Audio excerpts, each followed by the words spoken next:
This is Adventure for Life. I'm Joel.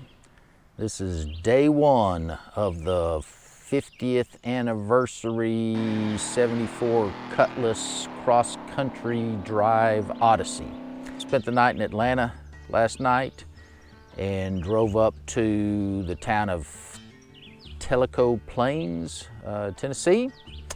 And that is where you pick up, and I got on the Cherahalla Skyway, which is a scenic drive that starts in Tennessee and goes from Tellico Plains, Tennessee to Robbinsville, North Carolina.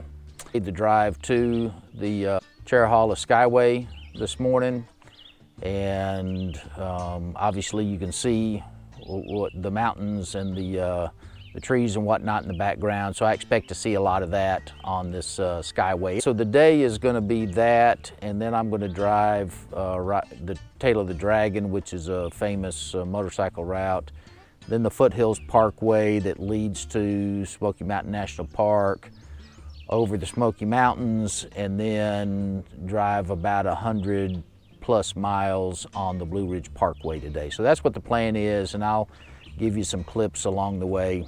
So I've driven about 3 hours this morning, and again have gotten to just past, went through Tellico Plains. And let's talk about the car for a second. The good news is, you know, a lot of twisty roads. The road up from Atlanta to Tellico Plains, the last part of it, a lot of twisties, and so I'd done that on my motorcycle before. A lot of fun. It's fun in the car too. So the good news with the car is the suspension is fabulous. If you'd have bought one of these cars new way back in the day like I had, a lot of body roll on the corners. So yeah, old cars, I mean, the suspensions just weren't, you know, what we've become accustomed to, and so when you got in a corner there was a lot of body roll, and especially with all the corners that I'm doing am going to do today, including Tail of the Dragon, I'm just thrilled that there's no body roll. Again, I showed you the other day or on the intro video the coilover springs on the front, and then I told you I've got this airlift airbag system in the back, and that really has taken almost all of the body roll out of the car. All right, so that's the good news. Let's talk about the bad news. So I took off this morning, and this car, again from the factory, these cars were delivered with 3-speed transmissions, and that's fine, but you know, a lot of people with muscle cars like this end up putting a lower gear in the rear end so that you get a little bit better acceleration off the line. So it'll take off faster and you can peel out and all that kind of stuff. Well, that's all great. And I did that on this car. What's the downside? The downside is when you're at highway speeds, then your engine's running at a lot higher RPMs, and it can get a little bit annoying because you get this kind of whining, you know, high-pitched sound from the transmission because the engine's having to work a lot harder and the transmission's spinning a lot faster. And so what's the fix for that? So there's a company out there called Gear Vendor, and they make these overdrive systems for cars like mine. And so I've got this overdrive, so you've got the motor, then the transmission, then this Gear Vendor overdrive, and then the drive shaft. And what it does is it gives you an overdrive. And what it actually does is it gives you, instead of 3 gears, you get 6 gears. So I've got 1 low and 1 high, 2 low and 2 high, 3 low and 3 high. You know, you don't really care about any of that except for the 3 high. So in general, it gives you a 4th gear, so when you're going down the interstate, you're not running nearly as many RPMs, and you know, I don't care about gas mileage, but it saves you a little bit on gas mileage. But the main thing is it lowers the speed of the engine, lowers the speed of the transmission, and so you don't get that whine. Well, I've had this thing on the car for 6-7 years, and it's worked fine. I had a little problem with it a few years ago, but it got fixed. Well, I get in the car this morning and take off, and sure enough, it won't go into overdrive. And, you know, I can make the entire drive, this entire Odyssey, without the overdrive, but, you know, at highway speeds, it's going to get a little bit annoying. So I played with it a little bit. There's a couple of controls and switches and whatnot, and I fiddled with those. But when it was all said and done, I gave up and I just said, well, I'm going to have to try to get this fixed along the way. And then I prayed about it. And a couple hours down the road, all of a sudden it started working, and it's working fine now. So the bad news got turned into good news. And I'm just going to hope that it continues to work fine.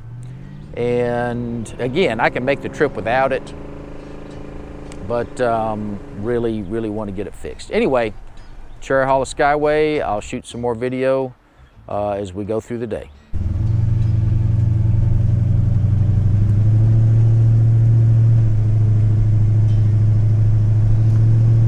Okay, I'm entering the famous slash infamous Tail of the Dragon. I'm in the far western corner of, I'd say southwestern corner of North Carolina. I thought I'd give you a look at what Tail of the Dragon is. I believe it's 113 turns in 13 miles or something like that. And this is obviously a motorcyclist mecca. All kinds of motorcycle guys here all the time to drive the Tail of the Dragon because of all the twisties. And so I've ridden this, I don't know, 5 or 6 times on my motorcycle. Done it a couple of times in a car, but just wanted to give you an idea of what the Tail of the Dragon's all about. I'm going to film, maybe film all of this. And well, I don't know if you just saw that sign, but it said motorcycles high crash area next 11 miles. So I'm leaving North Carolina into Tennessee. There's a guy that just came by popping a wheelie off of this corner. So you certainly get some pretty crazy things out here, and you can see again, for a motorcycle guy, this is motorcycle heaven, because you got all these turns. Of course, you got to watch out because of guys like that. I've been on this you know, on the Tail of the Dragon a couple of times and had cars and motorcycles come across the line, coming the opposite way to me, and you know, that's part of the problem is, you know, you got some people just riding it kind of easy, and you got other people that are trying to set a world record and can't stay in their lane.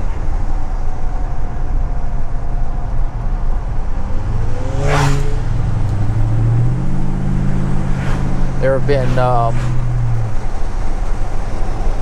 you know, motorcycles all over this morning on this drive up. You know, once I got outside of Atlanta and got heading this direction, there were more motorcyclists everywhere because, you know, there's good roads up here for riding besides, you know, the Tail of the Dragon.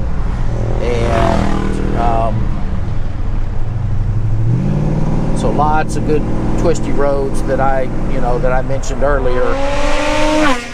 Well, and there you go. There's a good feel for the Tail of the Dragon. That guy was having some fun, and we'll hope he survives his fun.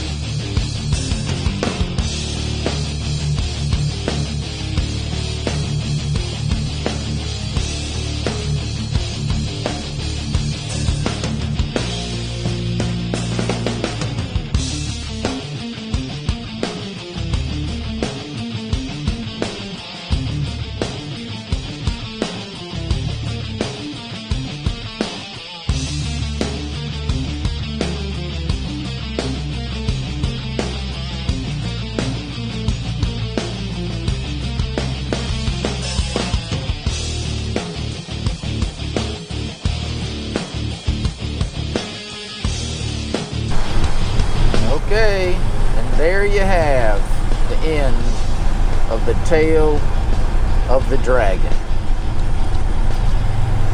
All right, so I'm just now entering Foothills Parkway. It leads to, this sign says Great Smoky Mountains National Park, but I don't really think of this as the Smoky Mountains.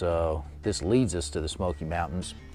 Anyway, just now finished the Tail of the Dragon, and you don't go 2, 3, 4 miles until you get the turn off for Foothills Parkway and another scenic drive. So I'll show you a couple of the high points from this when I get out there on the road. Okay, another spot along the Foothills Parkway. It basically goes alongside Pigeon Forge and Gatlinburg, and then to the Smoky Mountains. So really pretty spot. This is the lead up to the Smoky Mountains, and there's one particular spot that I've been on before that I'll shoot in a second that's really fabulous. Okay, so we're coming up to my favorite part of Foothills Parkway, which is this area here where the bridge, the road actually hangs out off the side of the mountain. And unfortunately, they won't let you stop because they've got, you know, because there's no place to stop, and now we're going to pass the guys mowing. But anyway, this section here, again, that we're coming to, and back there where the road is, again, actually hanging off the side of the mountain, and is just really, because you get, you know, obviously don't get 360 degrees, but you get a little bit more than 180 degrees of visibility. Now it's pretty foggy today. It was foggy this morning too, but anyway, that's where you get the best views on Foothills Parkway, and so I wanted to let you take a look at that. The whole road is nice, but this again is the best spot right in here.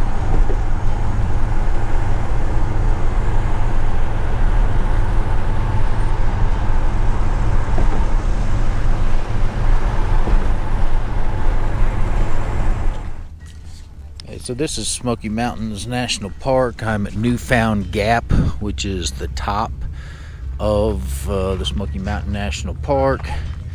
Just giving you a view from up here. The good news is I've made it this far. I'm making decent time. The bad news is whatever that issue was that I was having with my overdrive appears to have come back.